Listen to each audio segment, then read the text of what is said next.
Third question है हमारा यहाँ पे, if tangent P A and P B from a point P to a circle, यानी हमारे पास यहाँ पर एक सर्कल है, फिर से एक सर्कल बना लेते हैं, नहीं बना, फेल्ड अटेम्प्ट, बन गया, चलो भाई सर्कल बन गया हमारा। यहाँ पे टेंजेंट हमें दे रखे हैं पी ए और पी बी, यानी ये एक पॉइंट है हमारा पी, एक पॉइंट हमें दे रखा है पी, इससे दो टेंजेंट्स बन रहे हैं, एक बन रहा है हमारा बेचारा पी ए और दूसरा जो टेंजेंट बन रहा है वो बन रहा है हमारा पी बी। ठीक है, पी ए और पी बी दोनों हमारे टेंजेंट्स बन चुके हैं। सेंटर हमें दे रखा है यहाँ पर ओ, ये रहा हमारा सेंटर, दैट इज ओ, तो इसको हम यहाँ से मिला लेते हैं। और हमें क्या क्या दे रखा है, are inclined to each other, यानी जो ये दो टेंजेंट्स थे हमारे ना, ये वाले जो दो टेंजेंट्स थे ये दोनों के दोनों इंक्लाइंड है एक दूसरे पर, इंक्लाइंड है मतलब एक दूसरे से जो उनके बीच में एंगल बन रहा है वो बन रहा है 80 डिग्री का, ये दोनों इंक्लाइंड हो रखे हैं 80 डिग्री पर। हमें बताना है एंगल पी ओ ए, यानी हमें इसको इस तरह लिख लेते हैं, एंगल को नीचे लिख लेते हैं। अब बन जाएगा हमारा यहाँ से एंगल पी ओ ए, यानी ये वाला हमें एंगल बताना है। ठीक है, तो अभी हमने डिस्कस किया था ये चीज़ कि इससे पहले वाले क्वेश्चन में हमने डिस्कस की थी कि भाई इन दो एंगल्स को प्लस करके हमेशा 180 डिग्री आता है। ठीक है, अब जब ये पूरा एंगल 180 डिग्रीज का है तो एक बात बताओ, क्या ये पूरा एंगल 100 डिग्री का नहीं हो जाएगा? क्योंकि इन दोनों को प्लस करके 180 आता है, एक 80 है तो दूसरा 100 हो जाएगा। अब जब ये एंगल 100 है तो भाई ये एंगल इसका आधा हो जाएगा, दैट इज़ 50 डिग्रीज।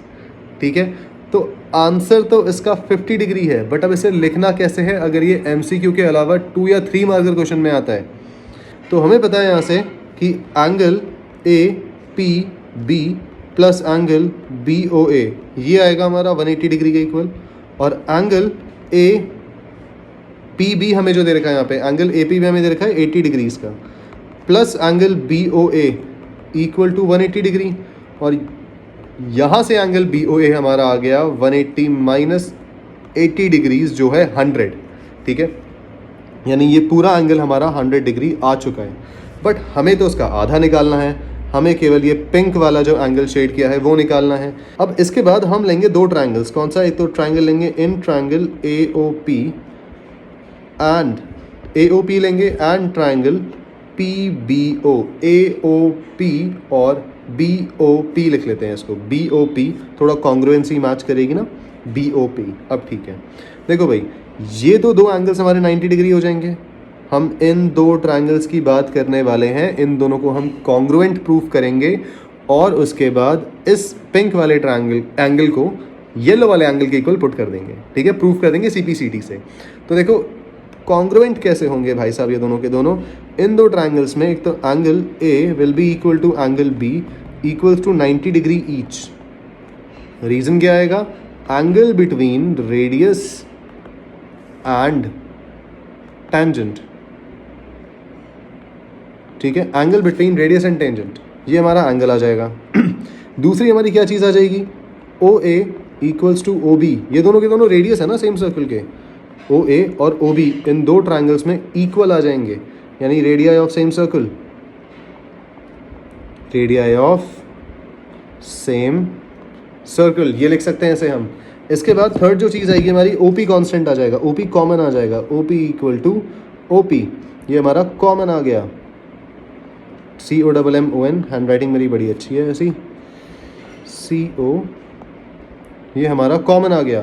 तो बाय RHS दोनों ट्रायंगल्स हमारे कॉन्ग्रुएंट हो गए, AOP is congruent to triangle BOP, और यहाँ से हम लिख सकते हैं कि angle POA equals to angle POB। ध्यान से देखो, ये जो हमारा ऊपर वाला आधा एंगल है ये इसके इक्वल आ जाएगा CPCT से, क्योंकि जब इस ट्रायंगल को हम पूरा का पूरा नीचे वाले के ऊपर ओवरलैप करेंगे, पलट के रखेंगे, तो भाई ये एंगल हमारा येलो वाले के इक्वल आएगा। तो POA और POB हमारा इक्वल है, तो क्या हो जाएगा यहाँ से? Hence angle POA equals to 50 degrees. ठीक है, ये पूरा का पूरा एंगल हमारा 100 था, और हमें पता है कि ये दोनों एंगल्स बराबर हैं, तो भाई ऊपर वाला एंगल भी 50 हो जाएगा और नीचे वाला भी 50 हो जाएगा, दैट्स इट। ठीक है, इसको लिख देना from one, from equation one, from equation one, ठीक है, वहाँ से उसका रेफरेंस मिल जाएगा, तो आ गया हमारा 50 डिग्रीज। अब बढ़ते हैं नेक्स्ट क्वेश्चन की तरफ।